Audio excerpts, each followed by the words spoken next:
Selamat datang di SDN 3 Muhammad Syarif Channel. Selamat pagi dan salam olahraga. Assalamualaikum warahmatullahi wabarakatuh. Halo anak-anak, apa kabarnya hari ini? Baik ya. Semoga kita selalu dalam lindungan Allah Subhanahu wa Ta'ala, Tuhan yang Maha Esa. Baik, pada video kali ini Pak Guru akan menyampaikan review soal penilaian tengah semester PJOK untuk siswa kelas 5 sekolah dasar.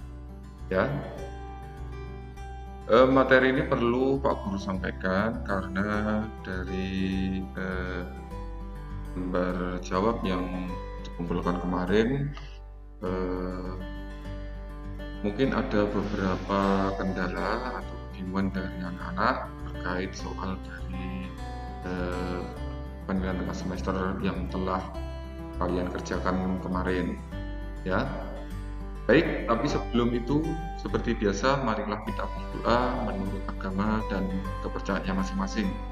Berdoa dipersilakan. Selesai.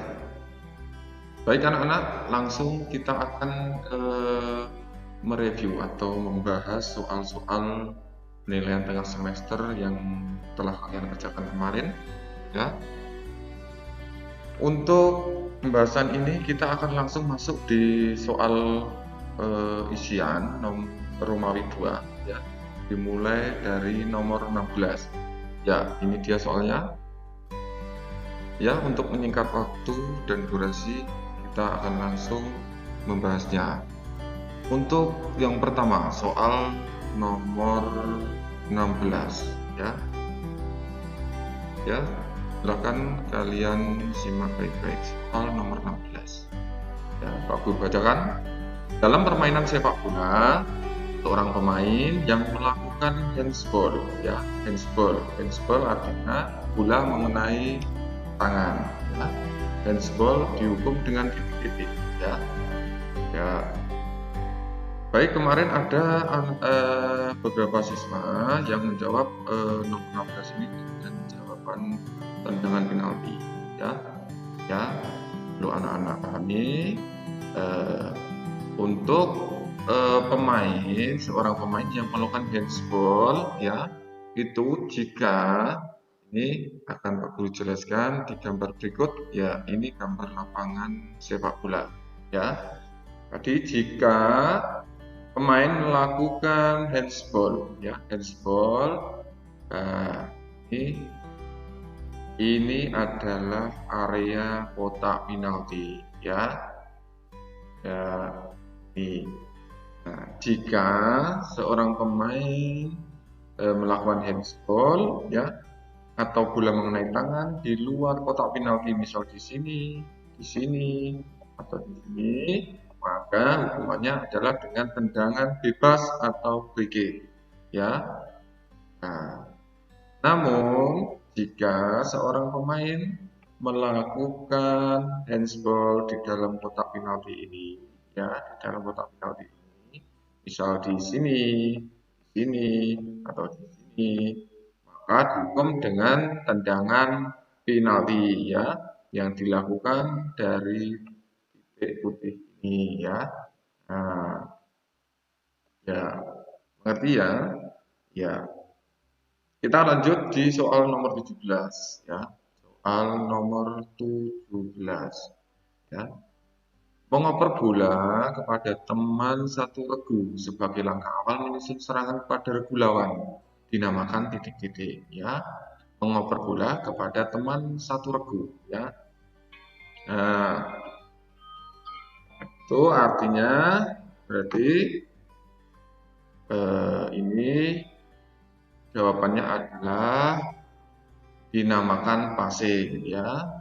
Perlu dipahami bahwa untuk passing tidak hanya berlaku dalam permainan bola voli, ya. Mungkin anak-anak tahunya di permainan bola voli tidak. Passing itu dapat dilakukan misal ini selain di voli, passing itu ada di bola basket, passing sepak bola, ya. Nah, Ini passing bawah bola voli, ini passing atas bola voli. Ya, jadi passing itu adalah suatu teknik mengoper bola, ya, yang dilakukan untuk mengoper kepada teman satu regu, ya, bisa dalam permainan sepak bola, bisa dalam permainan bola basket maupun permainan bola voli. Ya, kita lanjut soal berikutnya nomor 18 ya. Oke. Nomor 18. Jumlah pemain pada permainan bola voli dalam satu regu adalah berapa? Ya. Jawabannya 6. Nah, kemarin hampir sudah semua siswa menjawab dengan benar ya. Jumlahnya adalah 6 pemain ya. Dapat dilihat pada gambar berikut ya. Pemain nomor 1, pemain nomor 2, pemain nomor 3 sebagai toser, pemain nomor 4 smash atau spiker, ya, pemain nomor 5 sebagai defense atau pertahanan, lalu pemain nomor 6 ya. Nah, ini juga pertahanan atau sering disebut sebagai libero ya. Baik, jadi ada 6 pemain. 1, 2, 3, 4, 5, 6 ya. Ya. Lanjut soal nomor 19 ya. Memasukkan bola ke keranjang untuk meraih poin terdapat pada permainan titik-titik. Ya, ini kata kuncinya adalah bola ke keranjang. Nah, keranjang. Nah, apa sih permainan yang menggunakan keranjang? Ya, permainan menggunakan keranjang. Nah, ini adalah jawabannya permainan bola basket ya. Nah, ini terlihat seorang sedang memasukkan bola ke keranjang atau ring basket. Nah, lanjut soal nomor 20. Menendang bola adalah salah satu gerak dasar pada permainan titik-titik ya. Menendang bola. Ini kata kunci soalnya adalah menendang bola. Menendang. Kalian menendang menggunakan apa? Ya, menggunakan kaki ya. Nah, lalu permainan yang menggunakan kaki ya, jawabannya adalah ya sepak bola. Ya, ini dapat dilihat gambar seorang pemain sedang menendang bola. Ya. Nah, dan ini seorang kiper yang berusaha menangkap bola menyelamatkan gawangnya. Lanjut soal nomor 21. Menyundul bola pada permainan sepak bola menggunakan titik-titik ya. Kata kunci soalnya yaitu menyundul ya. Menyundul, kalian menyundul menggunakan apa anak? Ya, menyundul menggunakan kepala ya. Tapi di sini untuk menyundul bola pada permainan sepak bola yaitu menyundul menggunakan bagian dahi ya atau hadu. Kenapa? Supaya tidak terasa sakit ya. Lanjut soal nomor 22 ya. Melempar bola pada lemparan ke dalam ya. Melempar bola pada lemparan ke dalam termasuk dalam gerak dasar apa nama? Ayo, ada yang tahu? Ya, gerak dasar ya seperti kita ketahui gerak dasar ada 3. Gerak dasar apa? Lokomotor, gerak dasar non lokomotor, dan gerak dasar manipulatif ya. Di sini masih beberapa siswa yang mungkin masih kebingungan apa sih yang dimaksud dengan lokomotor, non lokomotor, dan manipulatif. Jadi akan Pak Guru jelaskan ya. Bisa dilihat pada gambar ya. Nah, ini seorang yang berlari ya. Berlari ya dari titik, misal katakan ini titik A ya, titik A, lalu dia akan berlari ke sini ke titik B ya. Artinya pemain ini mengalami perpindahan tubuh atau dari satu titik ke titik lainnya ya. Nah, lihat dari sini dia berlari lalu bergerak ke titik B ya. Maka ini dinamakan gerak lokomotor karena mengalami perpindahan dari satu titik ke titik lainnya. Ya. Lalu gerak non lokomotor dapat dilihat pada contoh gambar berikut. Seorang sedang menendang, ya, sedang menendang, dia tidak mengalami perpindahan tubuh, ya, cuma melakukan gerakan menendang, artinya menggerakkan bagian tubuhnya. Juga pada gerak orang sedang melambaikan tangan dan gerak kaki, ini juga tidak berpindah tempat. Ini artinya dinamakan gerak non lokomotor. Nah, lalu gerak manipulatif, ya. Gerak manipulatif dapat dilihat pada seorang sedang melemparkan kasti, ya. Nah, ini kenapa disebut? Nah, ini juga seorang sedang menendang bola. Kenapa disebut gerak manipulatif? Karena arti dari gerak manipulatif adalah gerak yang melibatkan objek benda di luar tubuh, ya. Contoh di sini, ya. Objek di luar tubuhnya, objek bendanya adalah bola, ya. Lalu dia melempar. Nah, artinya dia telah melakukan gerak manipulatif. Juga pada contoh gerak menendang bola, ya.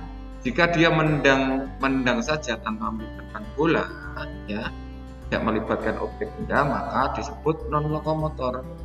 Karena ini melibatkan atau menendang sebuah bola, maka disebut gerak manipulatif, ya. Ya, jadi tandanya adalah dia melakukan atau menggunakan objek benda di luar tubuh atau tidak. Jika iya, maka disebut manipulatif. Jika tidak, non lokomotor. Dan jika bergerak berpindah tubuh seperti ini tanpa menggunakan objek benda disebut gerak lokomotor. Paham ya anak-anak? Ya, lanjut soal berikutnya nomor 24, ya. Nomor 24, ya. Guru bacakan. Tenis meja dan bulu tangkis termasuk dalam permainan bola titik-titik, ya. Apa ini anak? Tenis meja dan bulu tangkis, ya. Bulu tangkis menggunakan apa gunanya? Iya, menggunakan kok, ya. Kalau tenis meja menggunakan bola pingpong. Nah, bola-bola itu, ya, semuanya berukuran kecil, ya. Nah, makanya disebut permainan bola kecil, ya. Jawabannya adalah permainan bola kecil. Contoh ini seorang sedang bermain tenis meja, kan bola pingpong, bola kecil. Juga ya, ini bola yang berukuran kecil. Di sini ada bola kasti, ya, maka juga termasuk dalam permainan bola kecil, ya. Karena arti dari permainan bola kecil adalah permainan yang menggunakan bola berukuran kecil. Baik, lanjut soal berikutnya. Nomor 25, ya. Alat pemukul dalam permainan kasti dan rondes terbuat dari apa, anak-anak? Iya. Alat pemukul dalam permainan kasti dan rondes terbuat dari kayu, ya. Dapat dilihat pada foto berikut, ya. Ini alat pemukulnya menggunakan bahan dari kayu. Juga ini alat pemukul rondes ini juga terbuat dari kayu. Lalu, samakah antara permainan kasti dan permainan rondes? Ya, sama tidak? Iya, jawabannya tidak sama. Kenapa? Karena ada beberapa perbedaan, ya, dari berat bola, ya, dari bentuk lapangan, dan juga dari aturan permainan atau cara bermainnya, ya. Nah, kalau untuk bola kasti, ya, berat bolanya lebih ringan, ya, daripada bola dalam permainan. Ya, lanjut soal nomor 26, ya. Cara mematikan lawan yang berlari pada permainan kasti dilakukan dengan cara titik-titik, ya. Ya, cara mematikan lawan yang berlari pada permainan kasti dilakukan dengan cara, ya. Nah, seperti kita ketahui, nah, permainan kasti yaitu mematikan lawan yang berlari dengan cara dilempar, ya, dilempar. Nah, seperti ini, dengan cara dilempar lalu mengenai tubuh dari pemain lawan, ya. Namun perlu diingat bahwa untuk perkenaan bola pada tubuh ya itu harus pada bagian bahu ke bawah ya, bisa di punggung, di bawah kaki itu boleh ya. Yang penting tidak dikenakan pada bagian kepala ya. Begitu. Lanjut soal berikutnya.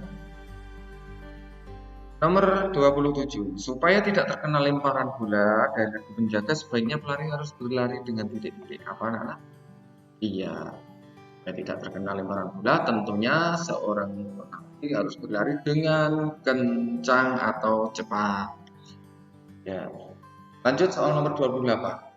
Bagian tubuh yang boleh terkena lemparan. Nah, tadi sudah dijelaskan di atas. Bagian tubuh yang boleh terkena lemparan pada permainan kasti adalah pada bagian bahu ke bawah ya. Nah, misal dari bagian punggung ya, bagian tubuh bagian belakang. Ya, boleh samping boleh. Yang penting tidak pada bagian yang vital atau berbahaya.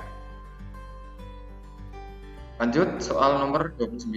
Alat yang digunakan untuk bermain bulu tangkis dinamakan apa?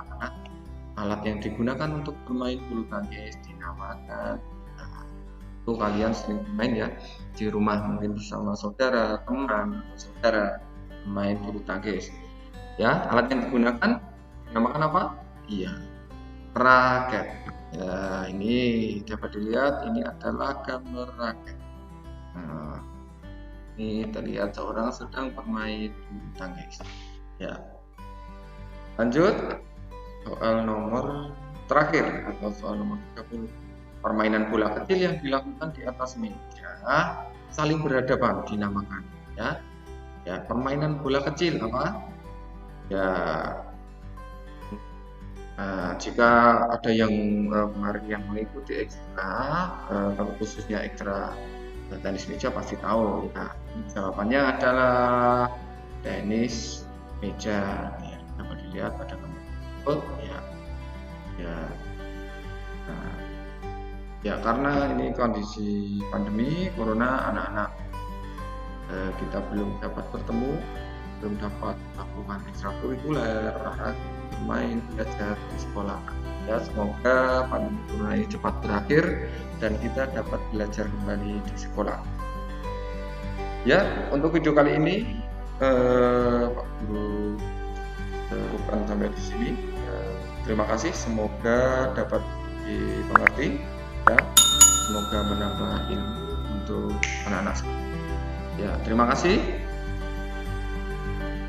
Sampai ketemu lagi pada video berikutnya. Jangan lupa tetap semangat belajar dari rumah ya. Jaga kesehatannya, hindari kerumunan dulu, pakai masker, tangan pakai sabun ya. Terima kasih. Sekian, assalamualaikum warahmatullahi wabarakatuh. Salam olahraga.